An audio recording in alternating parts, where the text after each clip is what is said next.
Notice देतील किंवा हकलपट्टी करतील असं वाटत नाही असं धंगेकरांनी म्हटलंय। मी भाजप विरोधात बोललेलो नाहीये, विकृती विरोधात बोललोय असंही धंगेकर म्हणाले। किती राजकीय किंमत मोजावी लागली तरी लढत राहणार असं धंगेकरांनी म्हटलंय।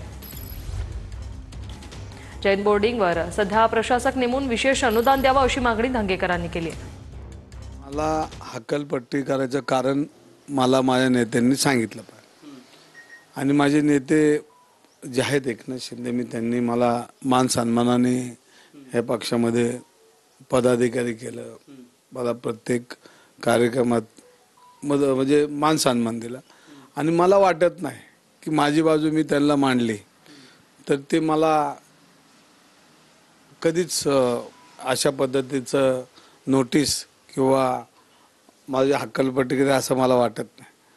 पण शेवटी मी लढणारा कार्यकर्ता आहे, अनेक संकटांना तोंड द्यायची माझी पूर्णपणे तयारी आहे आणि शिंदे साहेबांना लढाऊ बाण आहेत तेही शिवसेना प्रमुखांच्या मुशीत तयार झालेले आहेत आणि शिवसेना प्रमुख नेहमी मानायचे जर जनतेच्या आड जर सत्ता येत असेल तर सत्ता बाजूला ठेवून तुम्हाला जनतेसाठी लढावं लागेल आणि ते त्या पद्धतीने मी त्याच पद्धतीने मी शिवसेनेचा नगरसेवक होतो। तुम्हाला समज दिली का आतापर्यंत कोणी? मी कुठल्याही भारतीय जनता पार्टीच्या पक्षाचे होतो आजपर्यंत बोललेलो मी कधीच बोललो नाही।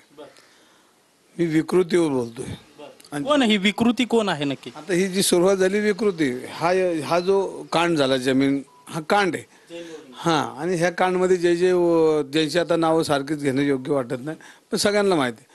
मुख्यमंत्री एकनाथ शिंदेशी बोलतील कदाचित जर पुढे जाऊन ज्या माध्यमांमध्ये बातम्या येत आहेत की तुमची हकलपट्टी होणार आहे असं काय झालं तर पुढची भूमिका काय असणार आहे?